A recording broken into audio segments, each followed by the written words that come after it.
Time now for the Welcome Mat, brought to you by Mike's Computer Shop. Let's get into it. I don't know if it was malicious. Probably not. But I do know it was another WTF moment. My question to ownership would be, was it worth it? And the architect, and I use that term loosely, given there wasn't much architecture, more finger painting with this team. It's like the running of the Bulls in Pamplona. You know someone is going to get hurt. That's what you all need to understand here, right now. The honeymoon ain't over yet, but the Canucks' new leaders have made their first error. The handling of the backup goaltender position has been botched by a combination of upper management and the coaching staff. Jaro Halak should not have started last night and should not be a Vancouver Canuck right now. Jim Rutherford needed to lean on the player and his agent to pick a new destination sooner, and there were tools at the Canucks' disposal for achieving such ends. Instead, the Canucks chose not to rock the boat even after Spencer Martin gave them those 3 terrific starts when both Thatcher Demko and Halak were out with COVID. As Jeff Patterson noted then, the difference between Martin and Halak was not so vast as to eat a $1.25 million bonus on Halak's contract applied against next year's salary cap. Halak, and I'm doing the air quotes thing, earned that bonus last night with his 10th start, and it was the second straight start where he gets pulled and fails to deliver that night off to Demko.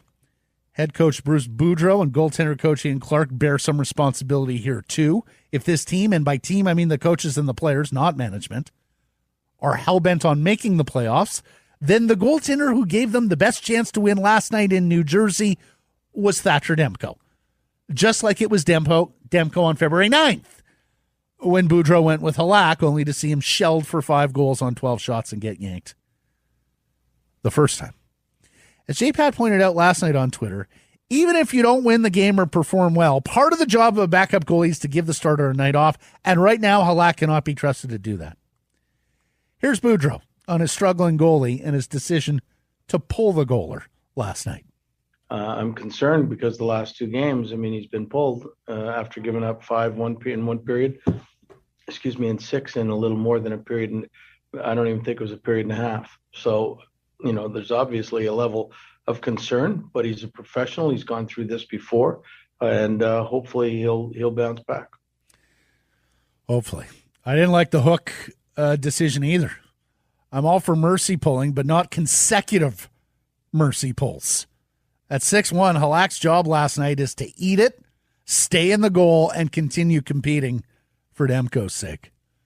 As for his future with Vancouver, Halak still must waive his no-move clause in order to be traded.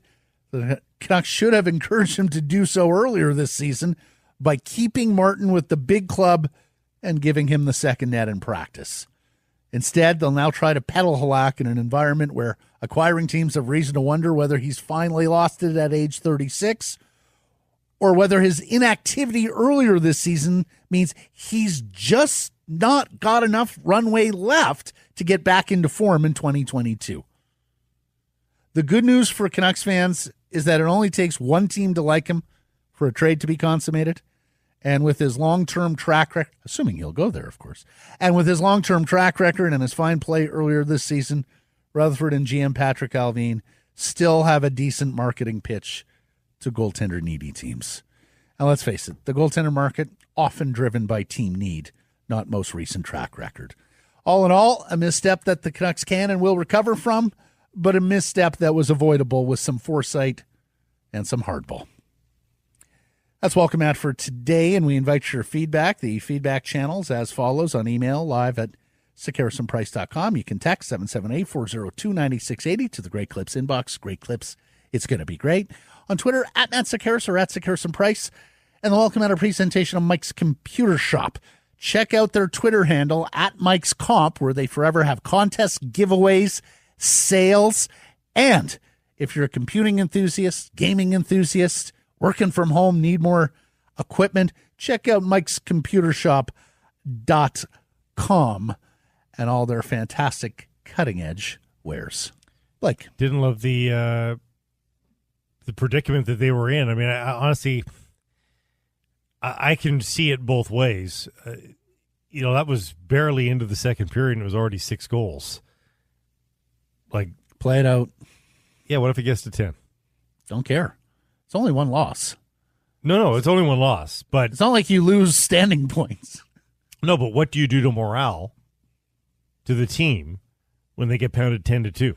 Honestly, if it gets up to 10, I almost think it's easier because it's just laughable at that point, right? The goaltender doesn't think it's laughable, and any prospective free agents No, that's fair. that see that might be like, that's what they do. They just let you stew in your own And failure. And I can understand that you have to have some of those bigger picture considerations at the ready, and more often than not, abide by those bigger picture.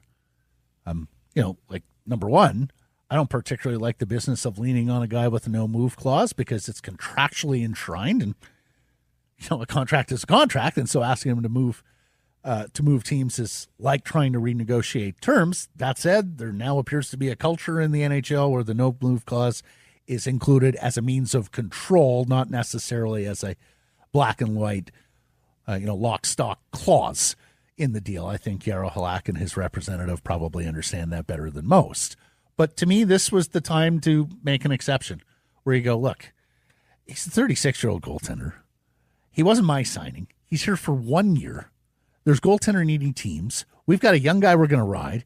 And our number 3, or I guess Spencer Martin started as number 5, came up and did very well. I'm sorry, Jaro Halak, but things have conspired here to the point where we would prefer trading you now than at the deadline. So please give us the list and let's get about that business. That's why I think delaying the inevitable. That's why I think you can look at the deployment period and say, why didn't they just play Thatcher Demko?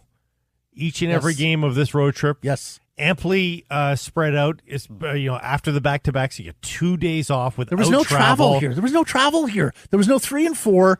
There was no reason. If ever there was a time to go back-to-back with a stud goaltender, this was it, and they missed it. Demko would have clicked his heels going into Brooklyn or Queens to take on the Islanders because he would have been well rested. And then at the end of this road trip, after again a day off between the Islanders and Toronto, they had 3 days off where you could say to Thatcher, you know what, take 2 of those fresh off.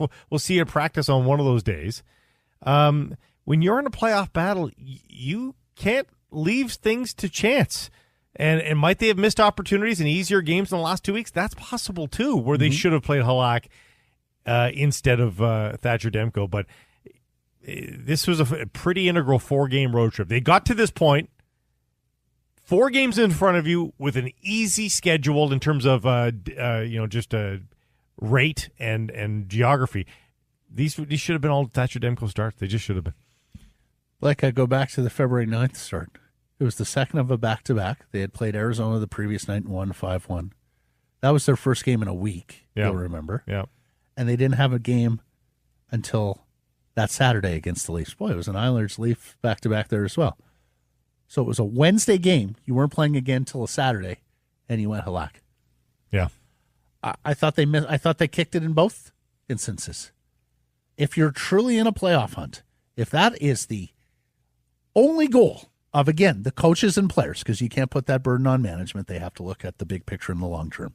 But if the coaches and players are sitting there telling us we are in a playoff chase, we don't want management to trade anybody, we are absolutely all in on 2022, then I think the coaching staff could have proven that to the team and to the fans by playing your number 1 goaltender in both of those spots.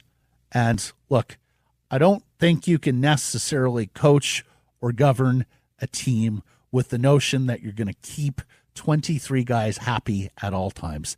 That's just unrealistic. So, yeah, messy business, but I think they could have done this differently and to the long-term benefit of the club and the short-term benefit of the club, because I think both things, there was a little bit lost on both sides of the equation there with what they did decide to do.